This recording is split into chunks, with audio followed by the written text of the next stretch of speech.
Hello, hello, hello. Welcome, one and all, to another Tuesday night session. So, Nikki, I think that's the first time you've seen us do the little intro there, isn't it? It is. I'm like, what the fuck's happening? Where's these numbers coming from? Hang on a minute. Where's our pretty faces? No, so I've been playing with a few things behind the scenes. We have been joined by the wonderful Brad Marr from Massive. How you going, mate? I'm doing well. How you going?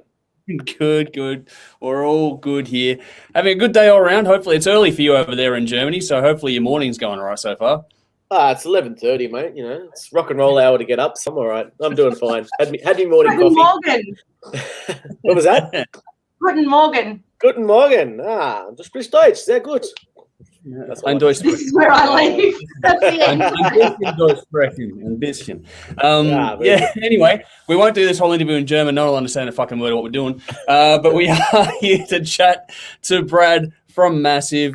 So all the links and details and all the stuff you're looking for are in the description of this or the post, whatever you're looking for, whether it be video or audio. So hit the links, follow Massive across all their social media pages, and then you can follow us at the same time, as well as our fantastic sponsors, Screen Printing, Alt Cult, and Rockstar Finance as well. But as usual, you all know the drill by now, so I'll throw to Nikki in just a second. If you got any questions or comments, feel free to throw them in the mix. We've got a couple joining us already. So Jeff, our good friend Jeff on YouTube, is going, hey, lads and gals. So he's jumped in to say hello to everyone. And our good friend Nudes, Nikki Nudes has jumped in to say hey, guys. Say Nudes. Keith from Rautism, Guten Morgen Knackers. So there's a bit of a cross-pollination of the language there. And Sally is saying hello to all. Darren has jumped in as well with a question, but I'll ask that question a bit later on. But thank you for jumping that one in there as well. But anyway, it's over to you, Nikki. Take it away. Firstly, massive thank you to Brad. Oh, wow. It's going to be so hard not to drop the massive word all the time. It's a word. It's a thing. It's easy to do it, isn't it? Name for a band. So I just wanted to say an absolute huge thank you for making the time for us today, all the way from Germany, our first international live interview. We've interviewed Alien Weaponry from New Zealand, but it wasn't live like this. So you are the first, Brad. So thank you for that. I'm your first international, but I still sound Australian though, so it's only half international, isn't it? Well, you do live my location's international. I'm still Australian at heart. You're an absolute champion. So anyone that knows me fucking knows how much I love this band. Yes, on my soul. I'm always posting about it. Andrew, I think nearly every clip show I've requested a massive track. I think pretty much without fail, I've picked a massive track. Mm-hmm. So for any of our viewers who might not be regular viewers, they might be new to a show, new to our platforms, would you be kind enough, sir, to introduce your Drinking Beers and Smashing Ears music and give the guys a little bit of a taste of what Massive and yourself are about? Yeah, we're a 4-piece beer drinking, foot stomping, hell raising, ground pumping, punch in the face, balls on the floor, you know, smash your teeth out, rock and roll band. I don't think we have much about us. We're just, you know, we're drinking beers and smashing ears. That's what we do. We're sort of based everywhere now. We're not based in one place. As he said, I'm in Germany. The two of the boys are in Ben's in Melbourne and Brenny's in Traralgon. I can't remember the town. And Andrew's up in Newcastle. So we're an international, band. We're a touring band because we never see each other otherwise. So, yeah, that's who we are. And, we just play good, fun rock and roll. We try to get as drunk as the crowd. Can testify. Get our pythons out at the end of the night. Yeah, rock and roll. And as Brad just said, if you love fucking classic pub rock, Aussie rock, great songs, it's a fun vibe, it's a rock and roll vibe, but it will fucking make you shake your ass. The show these guys put on, I will give my personal Nicky Rowe recommendation. You need to see a Massive show, whether you're in Australia, in Europe, I don't care where you are. If you have the chance to see this band live, you will not be disappointed. I'm pretty sure there was a year I went to 2 Massive gigs, and I think I rated them simultaneous 1 and 2 as my gigs of the year. One was with Altkin and Sonic Circus. I think that was your farewell show. And the other one, I'm trying to remember who it was, because the other thing about you is you always get the best fucking support bands as well. Like, you really build an amazing show. We'll try our best. Right. So let's cut to the chase. You have a new song coming out in 3 days, if I have that correct. Am I correct on that? Yeah, Friday. So you release Friday. It's when most new music comes out, and that's our new single day. So, yeah, I'm just sharing this on the band page. There we go. So everyone else can see it as well. Yeah, so Friday we've got the single coming out. It's getting released on the New Wave of Classic Rock Volume 1 compilation album in the UK. That is. Yeah, and yeah, it's because we're overseas, because we're all spread apart. We kind of recorded this track in different studios, and we've only ever rehearsed this song probably 2 or 3 times, and that was when we were on tour. So it's still so new for us that we've never played it live. It wasn't ready to be recorded. But then we got into each other's home studios and just worked on it separately. So it was a completely new process for us. But yeah, I think it's come out really good. We sent it to Ricky Ray to get mixed, so it sounds like a Ricky Ray production. And yeah, this Friday we get to show everybody. Be good. I'm so excited, and you're pretty much answering my questions before I asked them. I was going to ask if Ricky Ray... questions on the paper there. Nah, can't. He's looking at my notes. He's copying my homework, people. I was interested whether you had Ricky involved, because he did albums 1 and 2, and I was really fascinated. Like, I'm going to assume, and I hope I'm not giving anything away, I assume it might be an animated clip, judging by some of the social media posts I've seen. I'm making an assumption on that. You Good can assumption. confirm that. Yeah, it's an animated clip. Yay! I wanted to know, how the fuck do you do this when you're literally international and national, as you explained where the guys are? Was this something that you decided on years ago, that you were always going to write album number 4? There was always going to be new tunes coming, and we're not going to stop because of COVID. Like, the mechanics of this blow my tiny little mind. Like, you must be writing pieces and emailing them to each other to listen to. How do you build this? How did this work?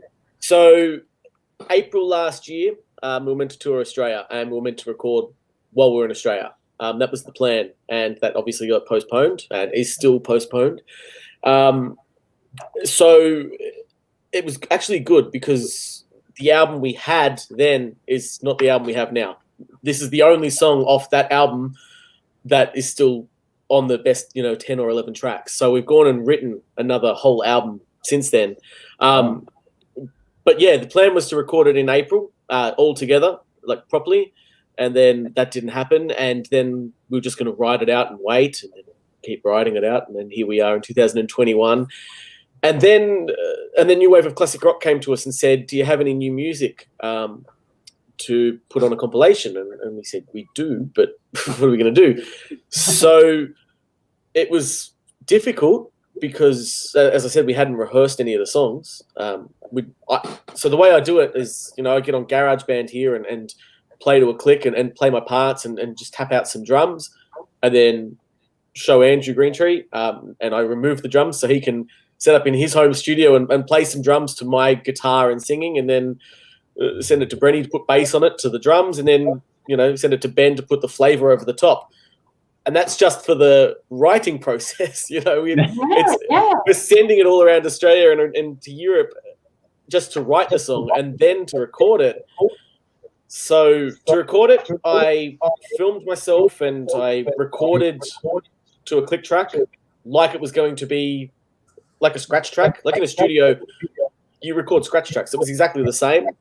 So it wasn't that different in the studio when it come to it, because I just wasn't there. Usually you'd be playing to my scratch track anyway. So I said that to the boys. Andrew came down to Melbourne, Lala Studios, or it's in Sunbury, just a track. So with Adam Sarais, we tracked there, and that was easy. It was just like a normal studio session. It's just I was on the phone instead of in the room. yeah, it came together pretty good. So back to New Wave of Classic Rock, they asked for a song and they gave us a deadline. So we learnt the songs and we started recording them. And yeah, we got them a song just in time for the compilation album. So they gave us a good kick up the arse, which is what we needed. So otherwise we'd still be waiting for COVID to end. I'm really glad you mentioned New Wave of Classic Rock. I have been involved in that group, I reckon probably 3 or 4 years at least. It's massive. Oh, fuck, I've got to stop doing that. It's huge. The following these guys have in Europe and America and wherever is incredible. This actual movement inspires me, what they do overseas. They are proud. They wear their shirts at gigs, and it's not just the punters, it's the bands, it's the crew. This is a real movement, and I actually truly mean that sincerely. I have personally discovered many bands through them, like Massive Wagons, These Damn Crows, Scam. They're bands that I might not have known of if it wasn't for the New Wave of Classic Rock and their tracks and the stuff that they post. Yeah. So for you to get involved in that, I just think that's fucking amazing. Not because you're Australian, because you're awesome. How did you get their attention? Because clearly they have so many bands that they could promote. So the fact that you were asked to be on their compilation, to me, is an absolute credit to you, because they champion a lot of bands. Yeah, we're very lucky. We're the only Aussie band on it. There's only 3 or 4 international bands as well. So we're kind of very, very fortunate to be asked. And how we got involved, I mean, it's a community in the UK. Like, you go to any gig and guaranteed to see a New Wave of Classic Rock shirt. Yep. And the way they rally bands, like this compilation is going to get in the top 10 in the actual charts. Wow. You know, no record label, no, big budget behind the promotion, just the group, and it's going to chart in the top 10, next to the megastars. So it's crazy how you can get, tens of thousands of people to rally towards one thing. And there's always a little bit of, tall poppy syndrome and stuff like that. But for the most part, when they get behind a band, everyone gets behind a band. And you mentioned, Massive Wagons. They've been around for 10, 11 years now. Their first 3 albums, they were a hardworking band on the scene, and a very good band too. Yep. But on their 4th album, when everyone got behind them, they went from having never charted to having an album in the top 20. And a lot of that was due to the group. And then Those Damn Crows, 6 months later, they were playing to 20 people a year before. They were supporting us. 18 months earlier, and now they're filling 1,000-cap rooms and headlining festivals. I was just going to say, seeing them get some fucking amazing festivals, and I look at them as one of my favorite little local bands, and I see where they're going, and I'm just like, this is awesome. This is just main stage at Download Festival. That's where they've gotten to in a year, 2 years now, but in that 1 year between having their first album and no one really knowing it, and then the second album and everyone getting behind it. Yeah, and it's the group. It's a lot of things. There's a lot of labels, a lot of PR and stuff, but that group just rallies tens of thousands of people to buy albums. And there's a thing in the UK as well. People release the CD, and then the CD with a different artwork, and then the vinyl, and then the color vinyl, and then the picture disc vinyl, and then the bundle pack. And the diehard fans buy 6 albums, So you might have 1,000 fans, but you might also sell 3,000 records to those 1,000 fans, because they're all diehard, music fans. So that's what the group does, and credit to them. They came out of nowhere. They weren't industry people. They weren't, former record label A&R guys or anything. They were just music fans, and they had a basic idea, and their genius. Accidental genius was their T-shirts, because they had, New Wave of Classic Rock on the front, and on the back, we are New Wave of Classic Rock. We support rock and roll. That's the thing about that gets me the most. Those T-shirts pop up everywhere. You said it, and you will see random posts of sound engineers wearing the shirts. It's not just the fans. It's not just the bands. It's like everyone. It's like. Yep. such a movement. That's the thing that, and all that T-shirt money goes back to music charities and music projects. So they're a non-profit. They don't make any money off this. They do this for free, and they help support the scene. So everybody wins because of it. So it's amazing. It's great. so good. I'm going to cut in, Nikki. I'm going to quickly cut in because we're getting a lot of comments coming through, which is absolutely awesome to see. So thank you, everyone, for jumping in. I'm going to go back a bit for this one, and there's a couple of ones here. Like Michelle Storm jumped in earlier on when you were talking about what sort of band you are to say Analogy King. For you there, hashtag Analogy King.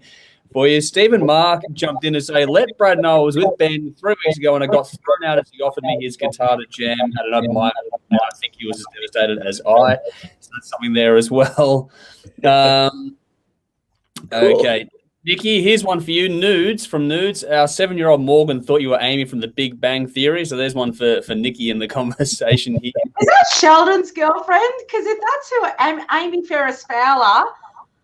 Well, Nudes, if she came out of your loins, she must be amazing. So I'm just going to go with that for a moment. All right. Andrew, your good friend Andrew Brad, he said, I think Brad should do a shoey just quietly. Andrew. I got holes in my shoes. I can't do a shoey.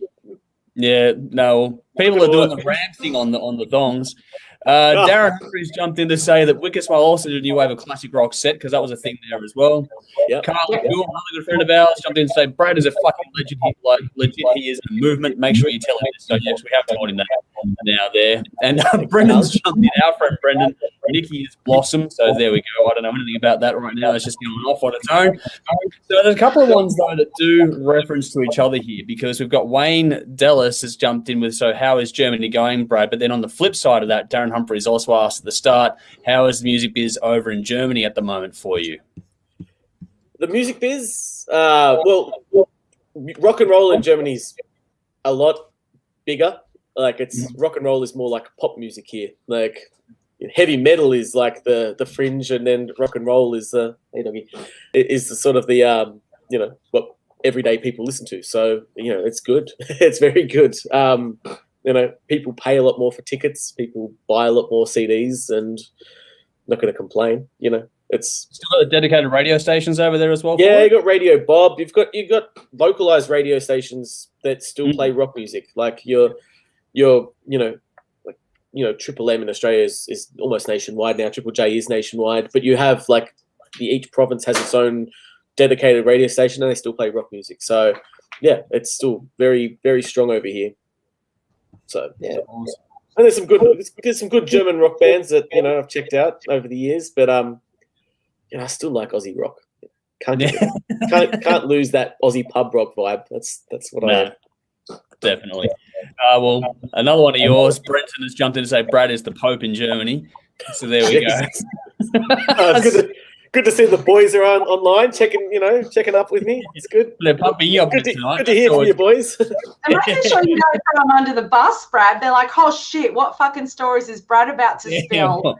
And trust me, we need them. Oh, don't worry, I've got plenty. We spent a lot of time on the road. I've seen. Plenty of time. Good friend of ours, Tim, has jumped in to say, hi, guys. I know we all say the hard rock scene in Australia is the best, but the bands coming out of the UK are just as good. The festivals I have in the UK are outstanding. So you're over there, Brad. Is that a genuine feeling you got over there, like just between the support and the quality? How's it all? Yeah.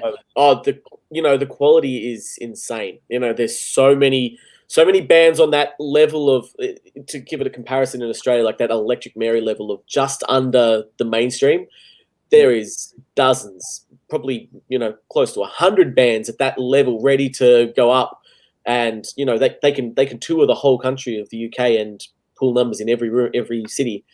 And festivals, man, every festival has a rising stage. So any band that has an album out or has been touring for a few years and has built up a local following, they're playing alongside headline names at major festivals. Every festival, the undercard is all full of new bands. So, we're kind of out of it. Like if we lived in the UK, absolutely we would have played Download already. Every band at our level and below us and above us have played Download and you know, we've played Rambling Man Fair, which is also a major festival, but like, you know, it's just normal for bands to be playing on those mega, you know, 30, 40, 50, 60,000 people festivals. So yeah, we miss out in Australia on that sort of stuff, but in the UK, it's just the norm. You get a band, you start for 3 years, you get good, you release an album, you play major festivals. So cool. Yeah. There you go. Before I go back to Nikki, David Turner also jumped in to say, "You're lucky Mr. Laguda is probably asleep / drunk. If he was here, he'd cause chaos, probably with his ass hanging out." So, there we go. And he's awake. He's sending me very rude pictures on Facebook right now of men with their pythons out. I'm like, oh man, stop doing that, mate. Ben, if you could just forward him to Miss Nikki, that'd be great. I'm a single woman. All right, Joe Hersey said download needs you, so there's one there as well for you. And Ray Footy Stadium Hollywood says hi, Fluffy. So, how you going, mate? He's seen a lot on the road too, mate. He came on the road with us. He nice. shared a van, he shared a tour, and shared some hotels. Shared a film clip. Shared some stories. At his house. We went to his house. Yeah, of course. Was that a long time coming? I can't remember what song it was. Yeah, it was. Yeah, we So we did a possible campaign, like a Kickstarter campaign, and he bought a gig off the Kickstarter, and then we went overseas for ages, and we're like, when are we going to do this? And then we had to drive 6 hours out of our way to do it, but we're like, no, we have to do it on this tour, or we're never going to do it. And then we decided to bring some cameras and film the ridiculousness. We were so drunk.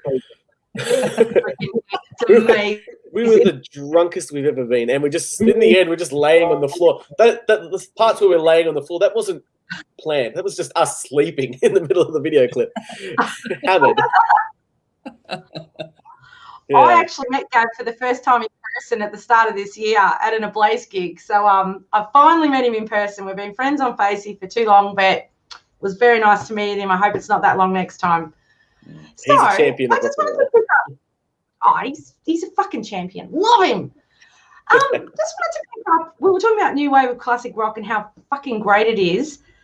I assume you are aware that a couple of massive songs were put on a playlist that they called it New Wave of Pub Rock. I think it was called New Wave NWOCR. Are you aware of that? I know Massive are on it. I absolutely checked it out. They've got a lot of playlists. I have no idea. We're on a few of them. Okay. I don't know if what that one is, but look, they've got a whole bunch. They've got an Aussie one. I know they've got a couple of Aussie ones where they just put all the Aussie bands. I remember who they were because I don't know. It came up my feed. I follow 500,000 things, and it said NWO. I think it was called PR Pub Rock, and they actually listed some of the bands, and it was you and Electric Mary, and I felt like it was an Aussie flavored one. Yeah. And I was just curious if you're aware of that, or if you had any part of that, or if it was an offshoot to the one in Europe and England. Because if it is, yay, we need it. I think I've seen it. That actually might be an Aussie guy. Hard Life Touring. He's Mitch is doing something like that. I think it's more of an offshoot of it. But yeah, the new wave classic rock guys have dozens of playlists, and they push them out to everyone. You know, there's hundreds of followers on each one, so it's just another way of them to promote music. As you know, streaming also counts towards the charts. So when a new album's coming out, they put those songs at the top so that the streams count and help bands get towards the charts. So it's all part of the game these days. Yes. Hey, I'd love to pick your brains on this. Like, I really do want to talk about Massive, but I think you are particularly an interesting person, given your Sound Age podcast and the other things that you're involved in. In your opinion and your experience, and I guess maybe you have a unique perspective being based over in Germany, how important is it these days, the digital flavour, like to pre-save the single before it comes out? How much, to your knowledge, does that impact the exposure you're going to get from the streaming sites and all that kind of stuff? Huge. Over here, it is so important. And it's just if you haven't saved Rise, do it now, please. Go and do it now. And that's okay. We've got a pre-save campaign, and we've got a fair few people in it. We're happy with how many we've got so far. Look, the pre-save thing only really works if those people who pre-save it then listen to it as well. But you get the notification, you save the song basically, so it helps us out with the algorithms. It's all algorithm stuff. It's not very rock and roll to learn, and you don't learn it when you start a band. But you should know it if you're going to release an album and want to do it properly. Like, especially over in Europe and America, like Spotify is the music industry now. In the UK and Europe, if you want a spot on a festival, they don't ask you how many fans you can bring. They look at your Spotify numbers because they can see how many of your actual fans are listening to your music, and where those fans are. You can ask how many people you're going to bring, and bands are going to lie, but you can't easily lie about your Spotify followers. And, if you buy, bots to get your numbers up, you can see that those 200,000 listeners are in Indonesia or something. So it's a good measure of success. And labels and promoters over here know that. So bands really work hard on their Spotify and streaming games. So yeah, that's what it is these days. Over here, it's the norm to make your streaming number one, and obviously have your CDs and vinyls and that for people that want a physical copy. But yeah, streaming is everything over here now. I think it's important to understand that, because I don't mind admitting I'm a dinosaur, and I've got all your CDs.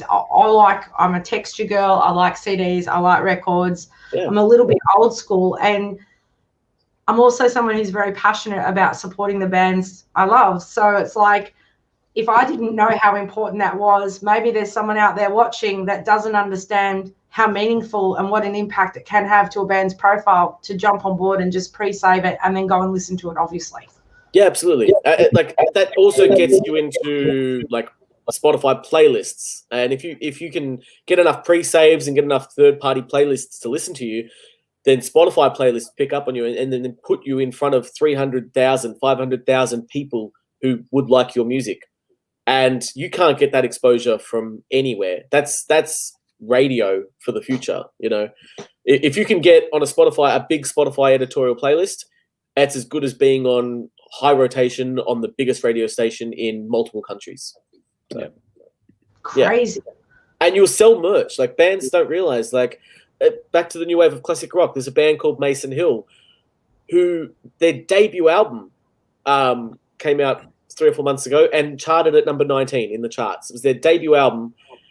And that a lot of that was based on Spotify. Like, they had 7 singles before they released the album, and they did campaign after campaign, not only just paying for campaigns, like, they've collected all the playlists and they go out and email every playlist. Can you add our new song, getting all their friends to pre-save.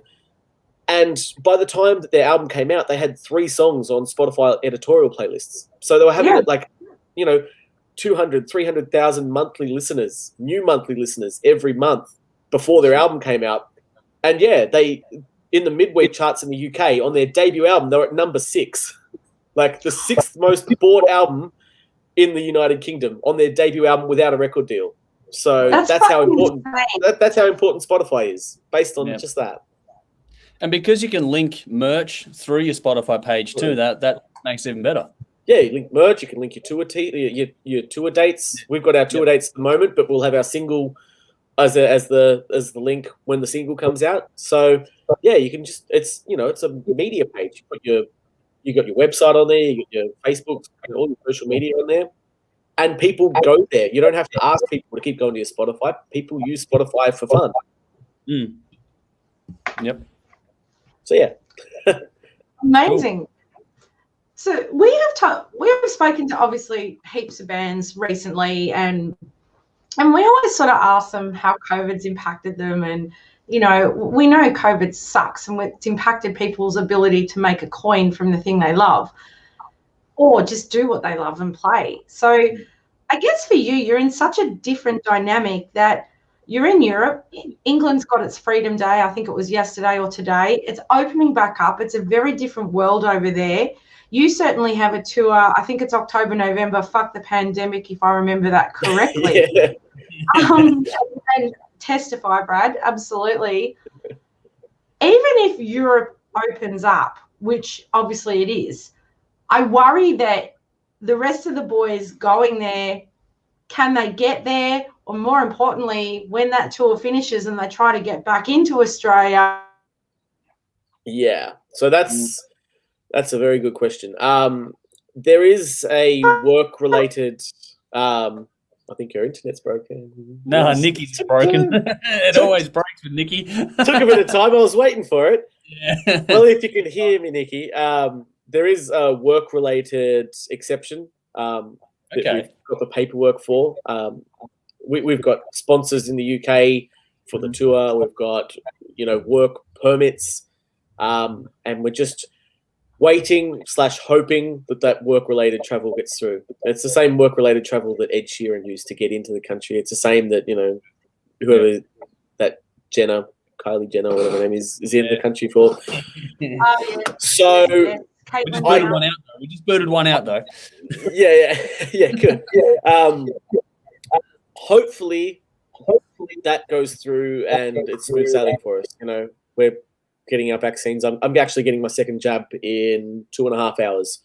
Okay. So, and the boys are in line to get theirs. So, yeah, it's touch and go. It's still crazy. You're saying Freedom Day in the UK. Who knows if the UK is going to be open in 2 months' time? With the amount of cases they're getting. So we're playing it by ear. We're doing everything we can to make it happen. And if it doesn't happen, we're going to think of a new name for a new Fuck the Pandemic tour. I think we're running out of names for it.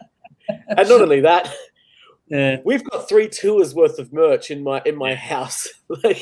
We bought the merch before the first tour and then went, oh shit, we're going to buy some more for the next tour. And we haven't been on tour for 18 months. So I've got a house full of merch. So please let me go on tour so I can sell some of it. I'm not sure if we got a bit of sock puppetting going on here. Hang on, sorry, Nikki, but Massive have apparently commented saying, who is Brad's favourite in the band? Just for a bit of fun there. Got an answer to that one there? Mum, is that you? Who's Brad's favourite in the band? Hang on, let me just see who wrote that. Can I see who wrote that? Massive likes Massive's post. I can't see it. Look, I'm going to say I'm probably the favourite. Who's the favourite, Brad? Well, look, I'm the captain. So, I'm the fearless leader in the band. But I reckon just because I know Brenny doesn't know how to use the internet and Ben is probably on the toilet. So I reckon Andrew wrote that. So, all right, Andrew's probably vice captain / I can't even say. Have a shoe. Yeah, look at that. Yeah, right. Just while I've got the platform for a second, Jeff saying very, very informative. Thank you so much for the amazing information, which is, I think, important for everyone to get around it because between Nikki and myself, we've had some debates about digital world and Spotify and stuff, and I think it's critically important and it's good to hear the impact it has on the artists, especially overseas versus here in Australia. Glad I could help. No, beautiful. Well put. Jeff also said, if Aussie can do a No More Tours too, you can rebrand yours as well. There's a few. End of the line tours. Yeah, last tour ever. Yeah, all right, no worries. Cool. And Darren also jumped in to say, will Wrecking Crew continue to help Australian bands who want to tour overseas when the world opens up again? So what is your plan with that in the future? Yeah, absolutely. I try to help as many people out as possible. And I've got a few people over in the UK helping me with that as well now. So, yeah, look, it's hard at the moment because, we're losing money for every tour we cancel. So I don't really want to book any more tours until I know they're going ahead because it costs a lot of money. You don't get your advertising money back. You don't get the venue hires back.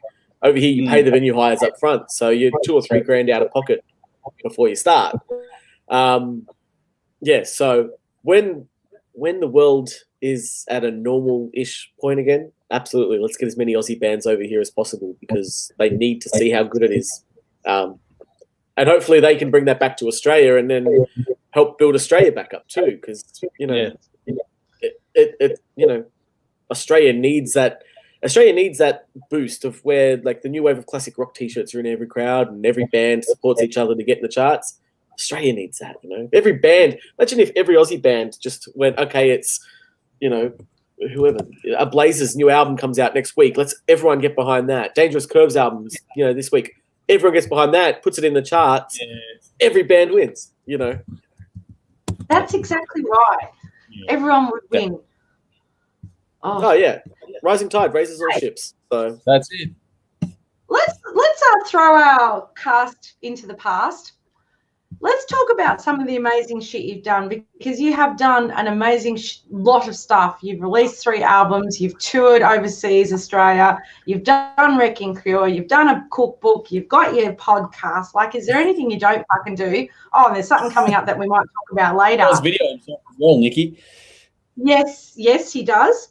If you look backwards just for a moment, Brad, what is the highlight for you out of your time as a musician, in whatever capacity you want to say that, because promoter, performer, writer, whatever way you want to say it, like maybe who's someone that you've toured with that you fucking pinch yourself? Like, I think Phil Campbell and the Bastard Sons, I know you've done stuff with them. To me, that blows my mind. That's awesome.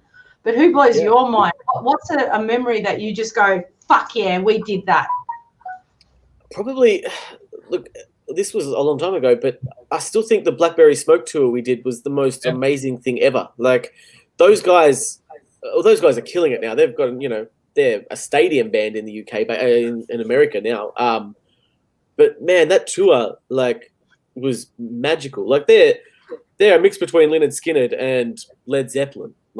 And watching them every night from side of stage, I learnt everything. Before that, I knew nothing, and after that, I knew, 10 times the amount of stuff I knew. So, honestly, that one tour, that European tour that only lasted 2 or 3 weeks, man, I took away more from that than I've done from most other stuff. There's achievements and stuff like having our album on Classic Rock magazine, and we haven't had a top 20, we've had a top 40 over here, but stuff like that is cool to say. And, selling out headline shows or playing big festivals is cool. But, that tour, I learnt everything. It turned us around. We were idiots who were lucky, and then we were, a little bit smarter.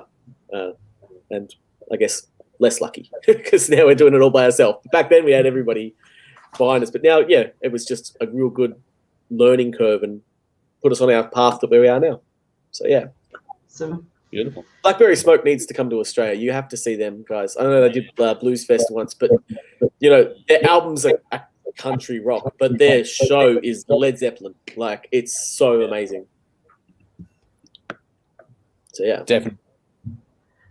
So if we go the other way and wave the magic wand and there's no COVID, and just pretend we've got a magical unicorn place with rainbows and puppies, what's the goal? What's the dream? What is something that you aspire to achieve if circumstance allows it? So I've always said this. I don't care about fame. I don't care about being a famous rock star. I don't give a shit about how many people I know or knows me. My idea of success is being able to do this for 6 months a year and then having 6 months off. If we can be at a point where we tour 6 months a year and we can buy houses and pay our rent and provide for our families, that is success. Anything above that is awesome, and awesome experiences, but I don't think you can, you can aim for that. You can aim for that. You shouldn't think that that's the idea of success. The idea of success is being successful, and successful is being able to survive. So if we can do this for the rest of our lives without having to sacrifice, families and livelihoods and quality of life, then that's success. So, yeah. Beautiful. Saying that, amazing. I'd love to be a stadium rock and roll band playing to 50,000 people every night and, having screaming women in the front row begging for my attention. Yeah, that'd be lovely, but, what am I going to do with all that money? Alvin, I screamed and begged. You had one. Well, there we go. At least, one fan at a time. No, there was many there, but it's all about me right now. It's so not. It's so not. So I don't remember we talked about this off air or on air, so I hope I'm not letting any cats out of any bags, because that's not the intent here. But we know Rise is coming out 23rd of July. Get on it. It's going to be on the New Wave of Classic Rock compilation, Volume 1. So the absolute inaugural first volume. Amazing. Is there an album to look forward to? Am I a little bit cheeky asking that? Yeah, so there is an album's worth of material, and bits of it are recorded, and as I said, we're recording in different studios. So Rise is the only song that we've sent off to get mixed and mastered. We've done a few other songs that are recorded, tracked, and sitting there unmixed, and a few other songs that aren't mixed at all. My dog is chewing on a pillow. Hang on. That's okay. Mine's chewing on cables. Let me throw these keys at the dog. Stop it. Usually I throw the keys at the 3-year-olds. Look, rattly. So it works with dogs. I've got a puppy and it's eating everything. But yeah, with the album, so the plan is we're off our label now. So technically we're unsigned at the moment. And we had the option to do a second album with Off Your Rocker, and that's still a possibility. But we wanted to open the door and shop this album around. We think it's, as I said, we wrote an album and then we had a year to write another album. So this is what I think is our best work. This is, so I think there's like 10 singles on this album, if I'm being honest.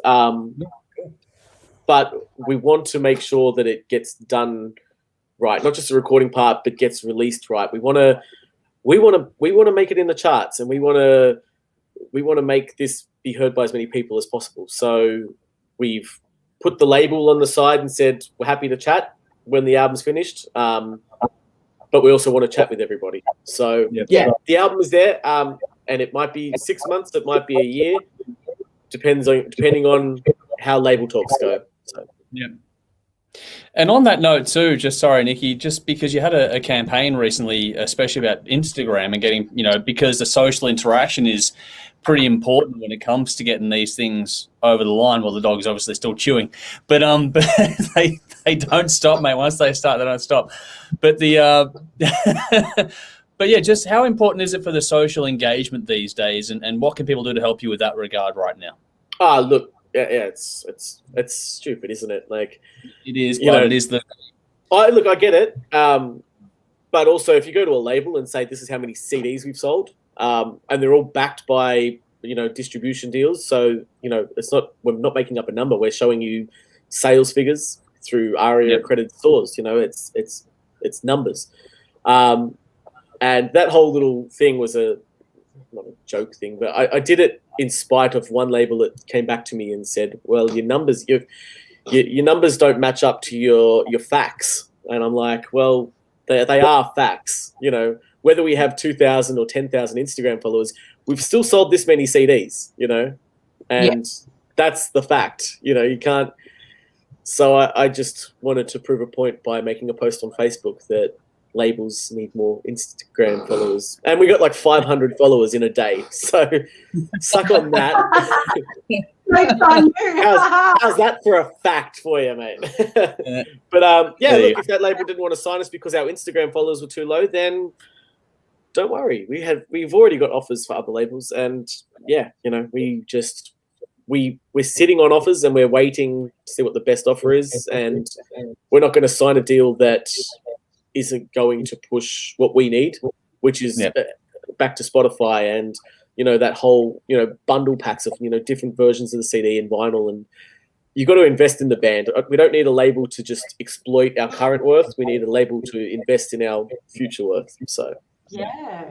And if a label comes to you and says, "Oh, your Instagram followers aren't enough for us to sign you," then okay, don't sign us then. See you later. Yeah. Yep, that's it. Yeah, well, life goes on. We sent out the first single as a pre-listen to about 30 labels, and maybe 8 or 9 got back to us. 3 of them we're in talks with, and in constant talk with. And we had a tentative deal put on the line on paper, or a vote spoken about, and we just we're waiting. I think they're waiting to see how the single goes. So, yeah, who knows? So let's get behind it and make Massive even more massive. Yes, do it. Yeah, look, you know, getting this single out there is basically trying to build up our worth for a label. So, you know, if everyone can just, when it comes out, listen to it. We've made a fun video clip for it. So, hey, look, he stopped chewing on stuff. There he is. Yeah. Oh, there you go. I'm just going to chew on his bed now. That's fine. Mine right here. Have a look at him. So that's my big idiot there. Yeah. Bit bigger than yours. Oh, yeah. He'll grow. Don't worry. He'll be huge one day. But yeah, back to the video clip and the single. When it comes out, you know, we're asking everyone just to put it on repeat, listen to it as much as you can, because it's going to help us get a bigger deal and come back to Australia bigger and better than ever. So, yeah. So I need to know, we alluded to this earlier, Brad, and I'm going to be that girl that asked that question. Out of your fine bandmates and yourself, let's throw some shade. Let's throw some dirt. What's the stupidest, weirdest, craziest shit one of you guys has ever done, whether it's on tour or off tour? I don't care. Let's have some stories. God. I think so much stupid shit. Some stuff I'm definitely not going to tell you about because I don't want a public record of it. It's funny because Brendan's just jumped in going, uh-oh. Look. Absolute bass playing legend, you. Oh, you know. The massive Ben Laguda, everything. There we go. Look, Ben Laguda could write a book on himself. Yeah. Well, you know, he probably wouldn't, so I'll have to write it for him. Remember the good stuff, though? Would he actually remember any of it? Yeah, well, that's why I'd have to write it because he won't remember it. We need an author, ghostwriter. Look, I'll give you a story. I'll give you a story. I'm not going to give you all of the stories because someone's got to buy our biography one day. So last tour, was it last tour? What's my tour dates? Probably the tour before. Yeah, the tour before. We did the Eastern Europe tour. When we went to like Romania, Czech Republic, Hungary, all of these countries we never thought we'd ever go to. And look, the tour sucked. The promoter took our, you know, promo budget and I guess went and bought some beers because he didn't do any promo. And look, that was fine. You know, we'd never been there, so we weren't going in with high expectations, and we came out with low expectations anyway. But long story short, the two shows in Romania we played, or 3 shows in Romania we played, we didn't get paid. And we're like, when are we getting paid? When are we getting paid? And they're just like, oh, talk to your promoter. Wow. And we're like, yeah, nah, we're not doing this. So we cancelled the last 2 shows. We had Hard Rock Hell in Wales 4 days later. So we're like driving from Romania, you know, near Russia to Wales on the west coast of the UK is a long drive. You know, it's a 36, 37-hour drive. So we're like, we'll give ourselves 4 days instead. And then we're like, oh, let's just do it overnight. Let's just do it straight away. So after our 3rd show in Romania, we cancelled our last 2 shows in Romania, and we didn't want to stay in Romania because we were pissed off. The people were lovely, but we didn't trust leaving our van in the street for sure. Yeah. So we got in the van after the gig at midnight and started driving, and drove. And well, I was the only driver on that tour because everyone seemed to have lost their license conveniently just before the tour. So I drove till about 4 p.m. the next day. Wow. And realized, shit, I can't keep going. So we stopped in a hotel. We got to the hotel and it was above a brothel. And it was a brothel. It was literally the rooms that the prostitutes sleep in if they're too fucked to go home. I guess. Well, the thing was, it said on the door, do not, please lock this door after entering. Okay, cool. And we didn't. And weird men kept walking up and walking into the room and going, oh, no sex, and kept walking out. We're like, But you know what I had in mind. You know what I signed up for. Yeah, no, we want women, and we're like, we don't want you either, man. Leave us alone. We're just trying to sleep. It's reciprocal. No touchy. Yeah, no, this is not a brothel. Well, it is, but not for us. Yeah. And well, the thing was, it wasn't a hotel, so the toilets weren't real and the showers weren't real. And Ben Laguna went to the toilet. And Ben Laguna went to the toilet. Oh How no! do it's a brothel, Brad, or should I not ask these questions? Bookings.com. It was on Bookings.com. It was the cheapest one, and we didn't want to spend any money. I'm sorry, but I had to ask because you said it's not a hotel; it's a brothel. I'm like, it was advertised as a hotel, and there was rooms and door keys, but it was inside a brothel. You had to walk in the brothel doors to get to the hotel. This is magnificent. And so Ben Laguna went to the toilet, and the toilets weren't real. And well, the toilets were there. When you flush them, it just turns into a fountain, and kept turning into a fountain. And within 10 minutes, it was this deep in water. And within 20 minutes, there's bouncers banging on the door.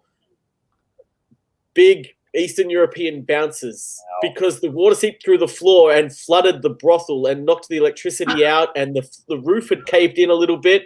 And, this wasn't a well-built building. So the roof had come in from the toilet that we'd flushed. And we're like, okay, we're going to go now. And they're like, nah, you're not going anywhere.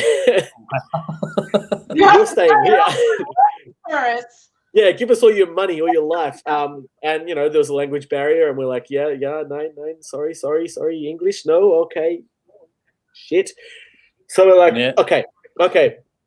And just at that time, the two big-ass bouncers went to look at the toilet when we realized there's like a 10-meter gap between us, them, and the door. So we grabbed our shit and went to run. And 3 of us got out, and Andrew Greentree didn't. And they kept him. They locked him in the room. They kept him there. So we went and we're like, shit, we're gonna have to audition new drummers. See ya, Andrew. Don't let the door get out the way out. We're gone. What are we gonna do?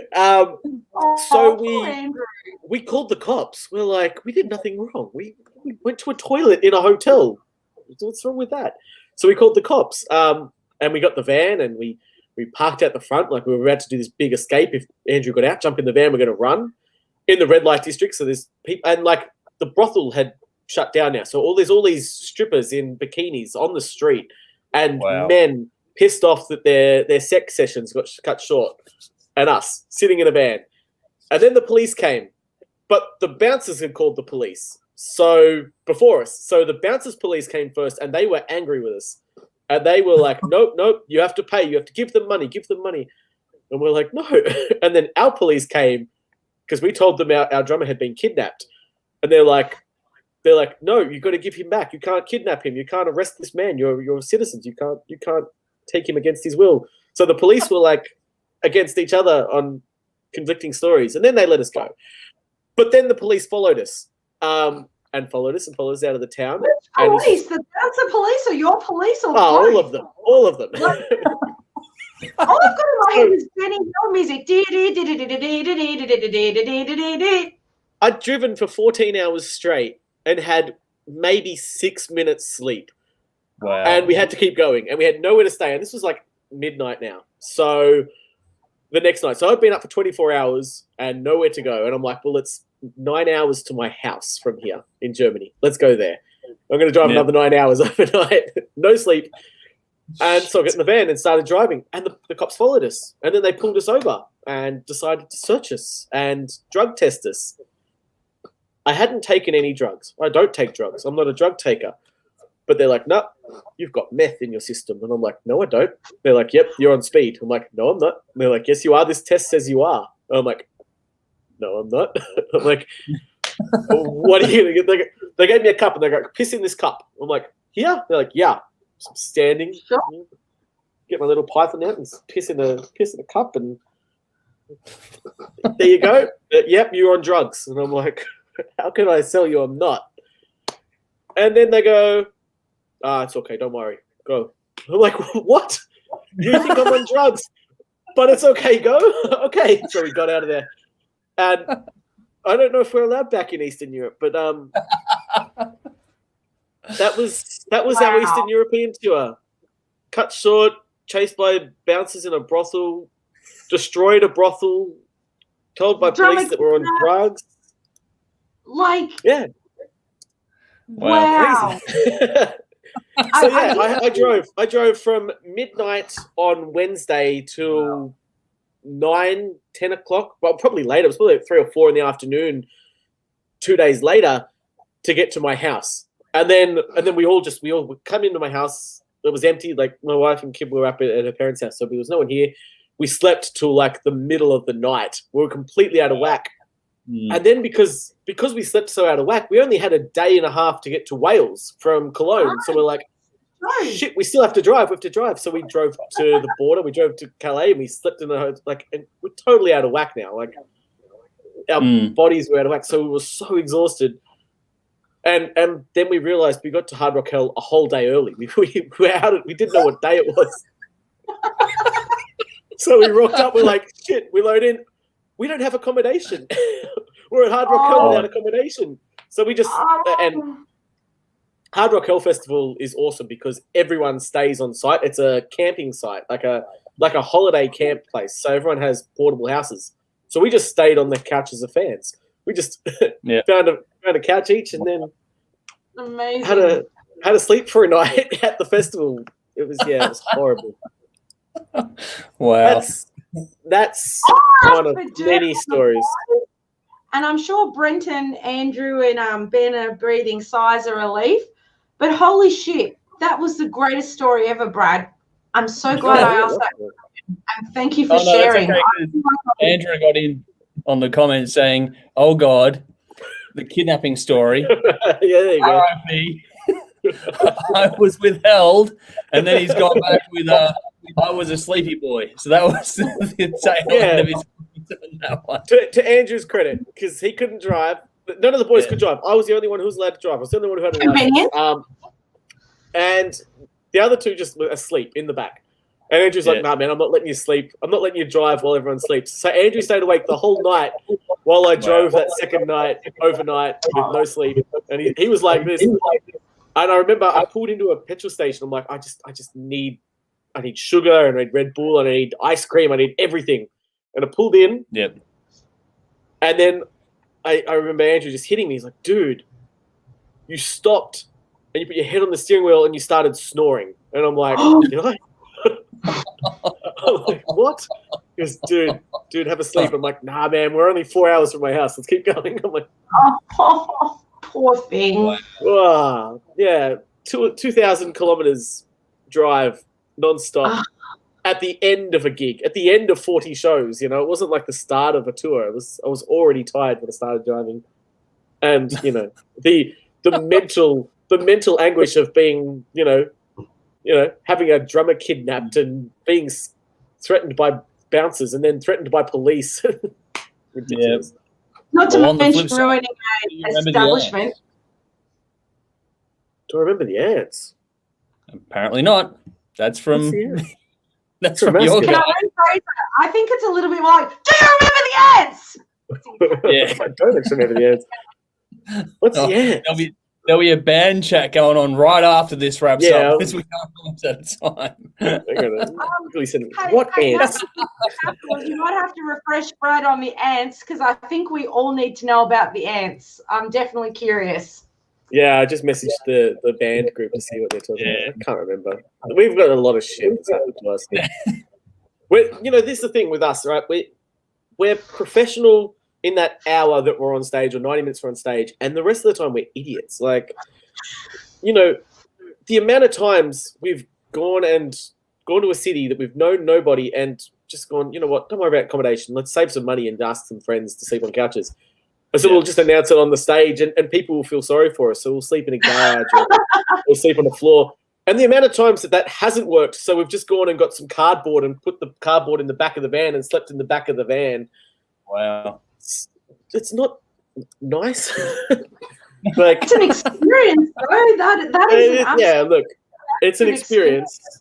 And as I said, like, it creates good stories too. Like, you know, not many other bands would, you know, drive for 24 hours and stay at a brothel. They would, you know, go. I've driven 24 hours. Let's find a nice accommodation so we have beds that, you know, don't smell like that other guy's semen. So yeah. Anyway. Keith just jumped in saying, "Do you remember the ants? That will be a good title for your next album." So there you go. Well, what's going on with the ants? What are we talking about? Well, here we go. Because whoever it is saying we pulled up at the service station. There was a cake. Oh yeah. Oh, that was the same tour. That was the same drive. Yeah, we were driving, and yeah, Eastern Europe. It's extra flavor. Because we were driving, and like we just pulled up at every time I needed 8 seconds sleep, we'd just pull up at a petrol station, and I'd get food.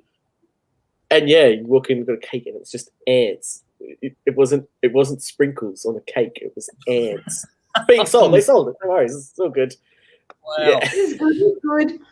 Yeah, I didn't remember that because I hadn't had any sleep for 24 hours, unlike the rest of the other guys. And to round this off, when you have no sleep. Thanks, Green Tree. Good win, man. That's why you're vice captain. That's right. But we did get Ben. Ben did say hello just a few minutes ago. Hey, see, I told you he was on the toilet. I want to ask Ben how his ass is because someone said he'd be with his ass out. Someone commented earlier. So, Ben, I hope your ass is great. Hello. That's right, go. Yeah, he's a strange one, but you know he's the flavor on top of the top of the base. So everyone needs a character. Player, just saying, quite the stringsman. He's the finesse. He's the. We put the meat and potatoes down, and he puts the spice for the music. So you know. He said it is. His ass is fine. Oh, good. Good to know. Good to know. Yeah. Oh, well, it'll be good to see the boys one day. We're over time, but I don't care if you don't care because I got nowhere else to be, and I'm kind of loving this right now. Fine. Appreciate that we are over time, so I'm going to keep talking till one of you boys fucking turns off the tap. Got nowhere to be. Let's talk about the cookbook. I want to talk about the cookbook. Some people fucking do T-shirts and albums and stuff. Some people put out cookbooks. Ta-da! Fuck yeah! There you go. Who is the chef and the inspiration behind the recipes? Is it all you, Brad? Is it the whole band? What is the dealio here? And can we still buy it? Is it still for sale? Oh, yeah, absolutely. So here's the thing. We pre-sold a lot, and we were like, shit, we're going to need more to go on tour. So I ordered another 1,000, and we haven't been on tour. So there's not 1,000 anymore. It's like 600 books sitting in my house in boxes. Like there's 6 boxes underneath this computer chair. And there's a box right here on this computer desk, and there's another 20 boxes in the hallway. Wow. Because we can't go on tour. So if you're going to buy it at Christmas time, it's not too late. People can still get this cookbook. It's got QR codes, so whenever you pick a recipe, roast vegetable pasta, you can scan the QR code and listen to Dangerous Curves. How's that? That's cool. Hang on. Shut the front door. I didn't know that. Yeah. So listen while you cook. So every recipe has an album, and you put your Spotify on. There's a good link straight to the band's Spotify, and you listen to music while you follow the recipe. Rock out while you cook out. This is fantastic. Yeah. Who's Brad, are you the chef? Are all of you like culinary? Like, is it your passion? We're all good. You're also cooks because I know you have a passion for it. Obviously, you got to be a good cook when you go on tour, and you get an Airbnb, and because you eat shit when you're on tour, and it's horrible. Yeah. So whenever we have an Airbnb or a hotel with a kitchen, or backpackers that has a kitchen downstairs, we fight for the kitchen. We're like, I'll cook, and it's a fight to see who's going to cook their favorite dish. But when the COVID started, we all just started sharing our cooking pictures and posting cooking pictures. So then we're like, we're not going to release this album in a year. It's Christmas time. Let's just release a book. We already had like 40 or 50 pictures of our food, and then we're like, all right, well, let's just get another 20 odd and 30 odd. There's like 80, 90 recipes in here. What is it? That's many. Right. Yeah. So I hate to be dumb, right? But like, so do you like? I don't know how books work, so you're gonna have to forgive the very ignorant girl. Do you like shop around for a book deal? You know how you go to labels and get a record deal, or do you just pay to publish it? Do you just go, this is what I want, here's cash money, and then obviously sell it to hopefully make some costs back? So here's the thing. We should have looked for a book deal. It's exactly the same as a record deal sort of thing. You get a book releasing publisher. But we aren't, I mean, our cooking is good. We like our own recipes, but we're not chefs. So we were a little bit hesitant to do that because, once you do that, you're going to get people criticize you. We're narcissistic motherfuckers. We don't want to be criticized. But we were just doing this. We weren't doing this to become chefs or authors. We were doing this so we could give our fans and friends something fun and support music, because just like all the bands in here are local bands or new bands. And yeah, we wanted just to do something fun and hopefully make a bit of money and release something at Christmas time. So that's what we did it for. So we didn't do a publishing deal. There's no barcode on the back. We're just selling it on our website. Which was a bit silly because, when it comes to record label shopping, they're like, how many books are you sold? And we're like, well, 1,000 something, whatever it was up to then. They're like, okay, well, is that through a deal? The publisher, and we're like, nah. So that doesn't count when it comes to negotiating because they can't prove that. Yeah. So, but it doesn't matter. Like, we didn't do it for, as I said, we didn't do it to become chefs or authors. We did it so we could have something fun for our friends and fans, really. So, but saying that, during COVID, just on that though, Sally's jumped in to say, who's a regular of ours, she's jumped in to say, podcast the recipe. So fill the apron glass around, off you go. Have you ever thought about putting any of those on YouTube, kind of a thing, just a bit of fun for your content? Did a couple of live videos before the book came out. A lot of work. I don't want to be chefs. But, we probably should do a couple of videos to show that the recipes are real. When we first did the book, we were selling them, kept selling them. It was crazy. We didn't realize how many we were going to sell, especially on the pre-order. But it's sort of dried up now, as like albums do. Your first release is big and then it dries up. But when we go on tour, we're going to sell heaps, because how many bands have a cookbook on their merch stand? So it'd be different.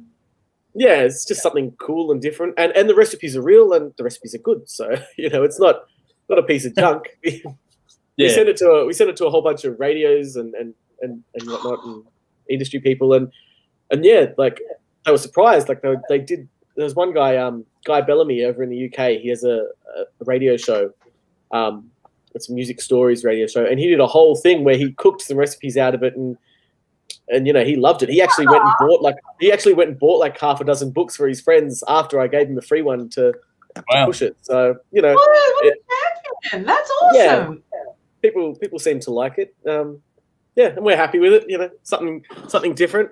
Hopefully, we can release an album before next Christmas, because I don't know what we're going to release next.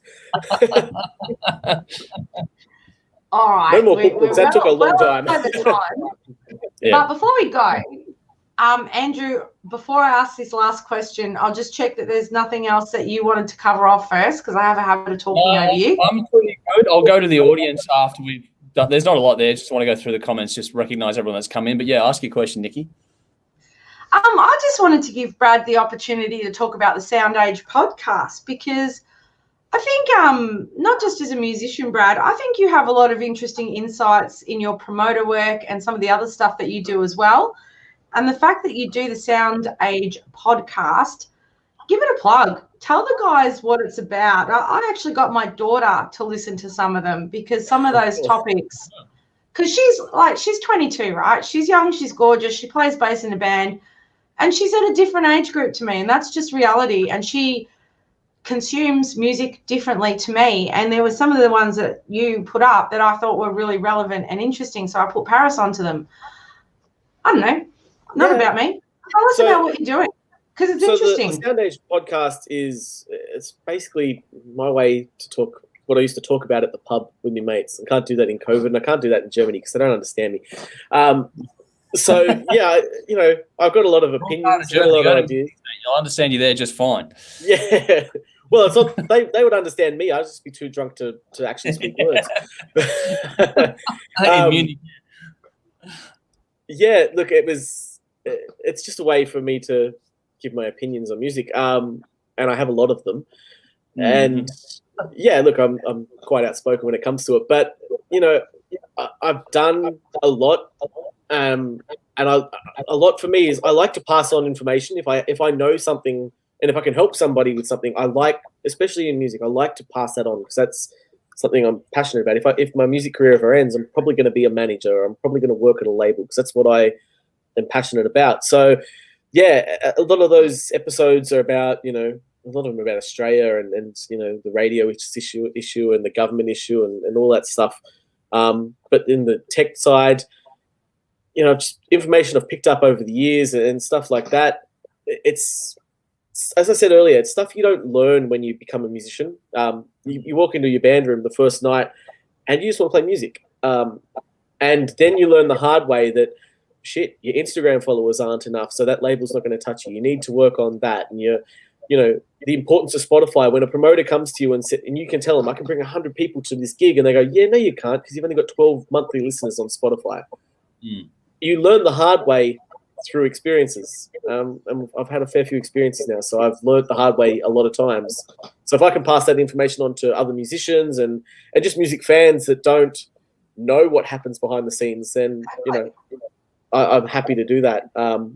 It's a lot of work to do those. So I've broken them up into 20 episodes at a time. And I wrote 20 and then released them, and now I'm writing the next 20 and doing it that way because it's just too much. But yeah, there's things in it for everyone, like things like NFTs where people these days are selling selling the rights to their albums through like blockchain, cryptocurrency. It's nerdy stuff that you'd never learn when you're playing music. But there's bands out there right now. There's a band in the UK called Takeaway Thieves that are doing their album through as an NFT. They would sell 50 copies of their record if they just did a record. But they're going to make thousands, tens of thousands by selling the rights to their album. And then they no longer own the album. So that's the offshoot, But would they ever have made $10,000 from selling albums? Would they ever have done that? Probably not. So for them, it's worth it. It's just, nerdy stuff like that. If I can teach people, some stuff that I've learned, then all the better for it. Good on you for doing that, Brad, because a lot of people gain a lot of knowledge, but it takes someone pretty special to be humble enough to share their learnings to others. So absolute respect to you for that. Happy to do it. I really like watching other bands succeed, and hopefully we can succeed with them. Like I don't want to be here and watch everyone else succeed. I want to go up. I want to grow with everybody else. But we're this together. But as I said, a rising tide raises all ships. So if we can all become better at the industry side and all become better for it. So definitely. Well put. All right, I'm just going to quickly run through. We've got a lot of comments. If I don't get to everyone tonight, I do apologize. There's a lot that has gone on tonight here, which has been great to have everyone jump in. It's been fantastic. So thank you, everyone, for jumping into the comments here tonight. I did want to give a nod here to what do we got here. Rautism said, count us in the Aussie invasion, going back to the talk of that sort of stuff earlier on, so which is cool. What do we got here? Massive. Phil Campbell told me to fuck off once life was made that day. I don't know which one of your boys. That was Ben Laguda. That was Ben Laguda because they were playing Ace of Spades. Just the biggest fucking Motorhead song. Yeah. And Ben Laguda walks on stage with a camera phone right behind Phil Campbell to film Phil Campbell with the crowd on the stage during Ace of Spades. And he just turned around and goes, fuck off. Wow. Okay. What are you doing? Get off the stage. I get it, though. Yeah. What are you doing on the stage, you idiot? Yeah, well done. Yeah. He's great. Joe jumped in to say, absolutely smashed Ramblin' Man. The main stage went quiet as they were struggling to compete. Can't remember who it was, but they even asked who was giving them a run for their money. So well done. UFO. UFO really? Stopped their set and said, who's that on that stage? Yay. That's all right.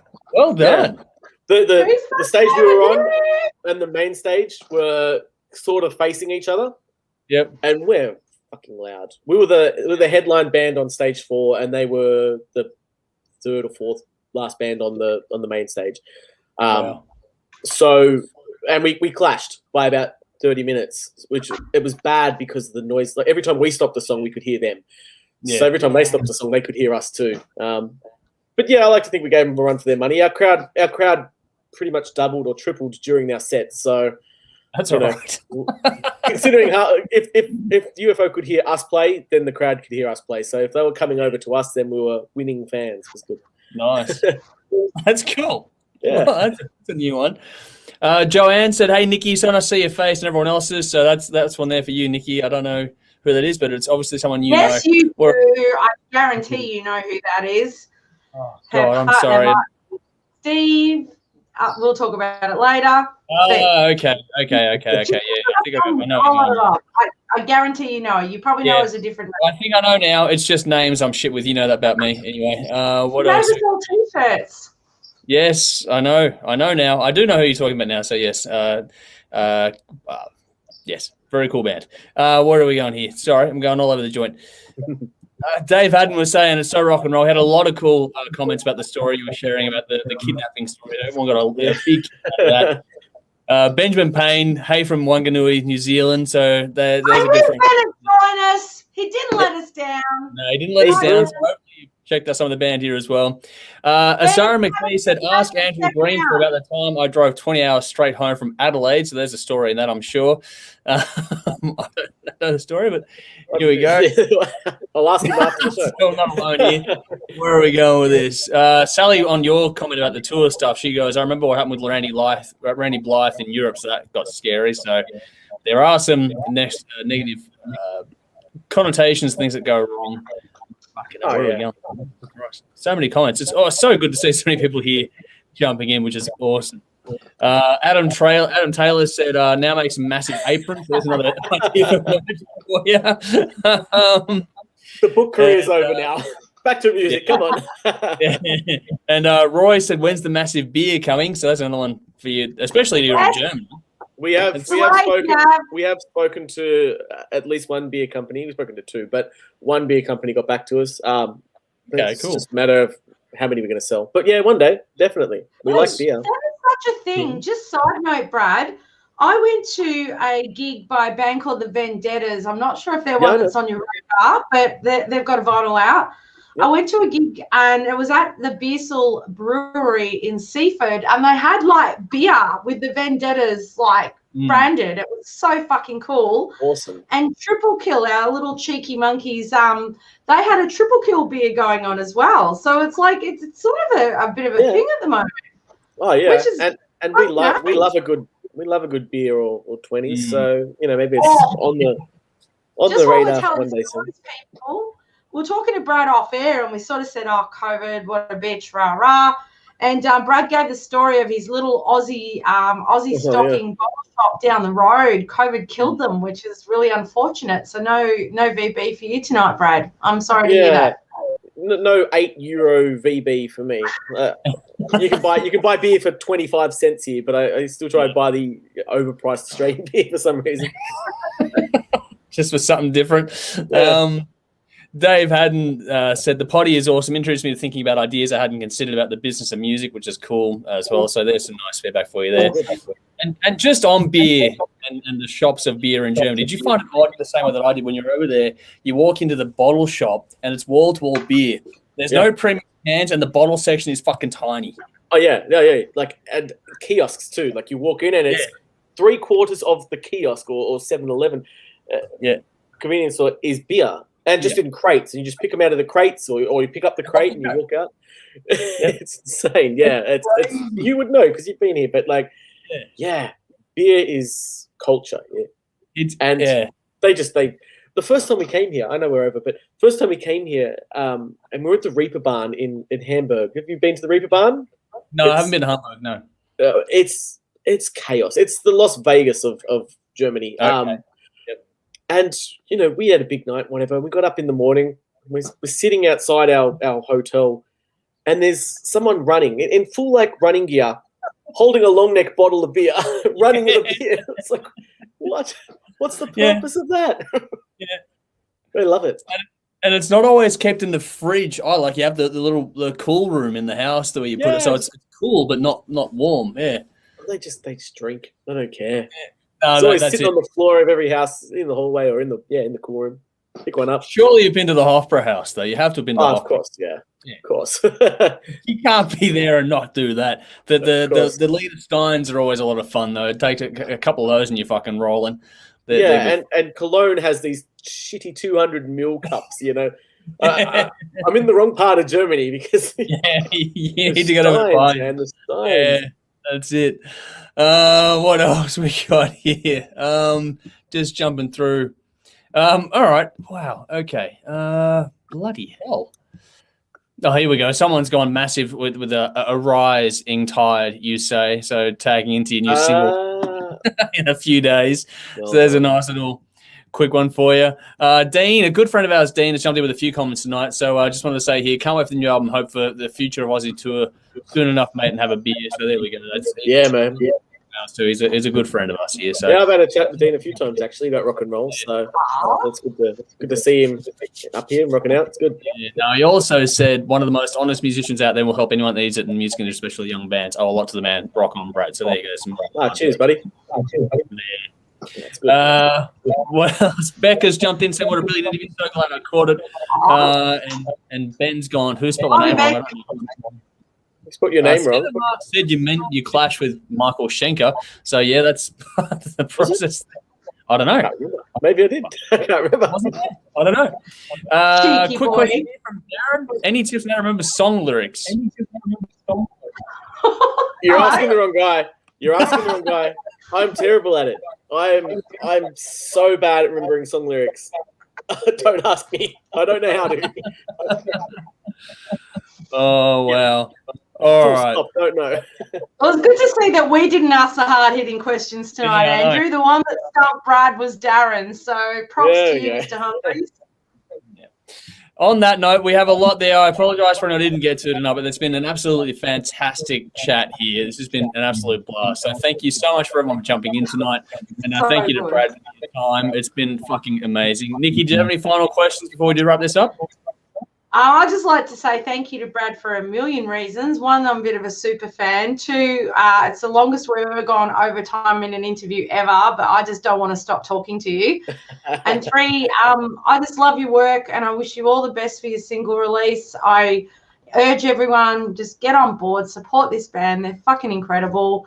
But mainly, Brad, thank you for sharing your time and your wisdom as always. You're just thanks for awesome. The chat. It was good fun.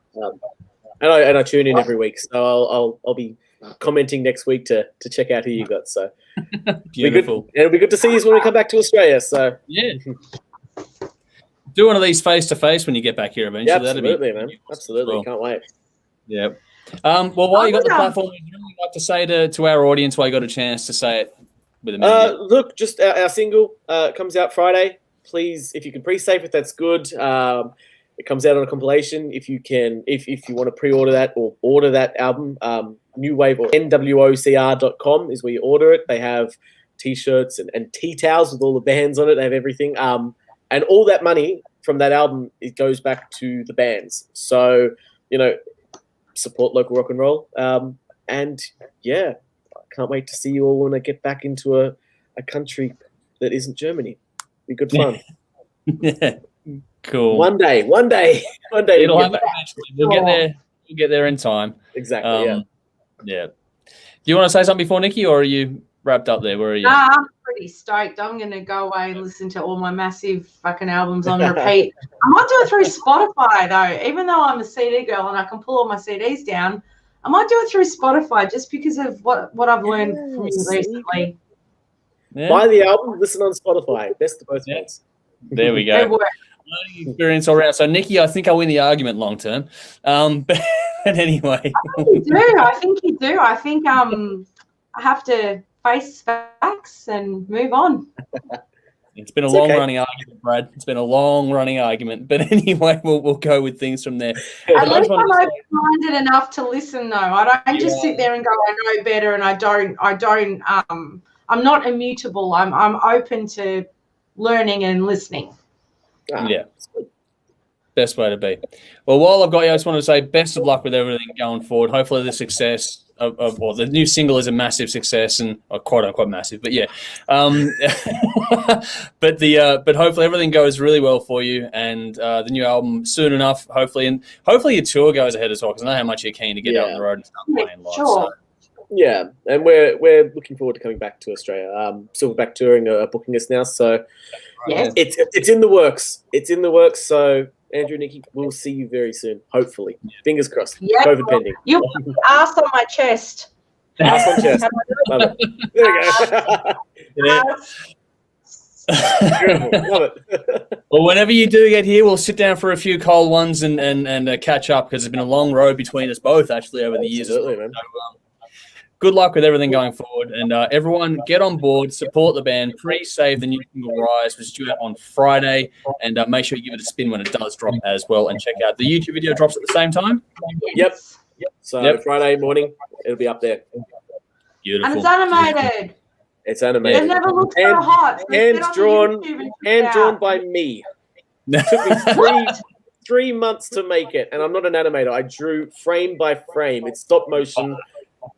It's about 2,500 PNG files put together painstakingly. So when you watch it, just know all the blood, sweat, and tears I put into that freaking animation. Right, I'm just going to pick my jaw up off the floor. I have no idea you drew that. Stop motion. That's incredible. Chaos. It's stop motion pictures. It's not. Yeah. I'm never doing it again. Yeah, don't do stop motion, man. That's fucking nuts. Oh. Done. And here we are, Friday. Check it out. Cool. Well, hopefully everyone out there does check it out. It's a lot of work that's going to do it. And yeah, like I was saying, hopefully everything goes well. Good luck with the tour, assuming it goes ahead, and don't get the disease. Just fucking, have a good tour and get back home safe to your family. And we'll see you on our shores here back in Oz as soon as we possibly can. Looking forward to that and catching up with you face to face then. Cheers, guys. Thank you so much for the chat. Awesome. Thank you. Beautiful. All right. Well, thank you everyone for jumping in tonight. We'll see you all again very, very soon. It's another Tuesday night interview. We'll have another one next week, won't we, Nikki? I need to confirm a few things, but you know who it is. But Yes. I've got a bit of a clash. I've got a gig clash of my own going on at the moment, so I just have to work out how I'm going to manage this one. All right. Cool. Well, you keep me in the loop. Oh, yes, Otherwise, we have options. That's not an issue.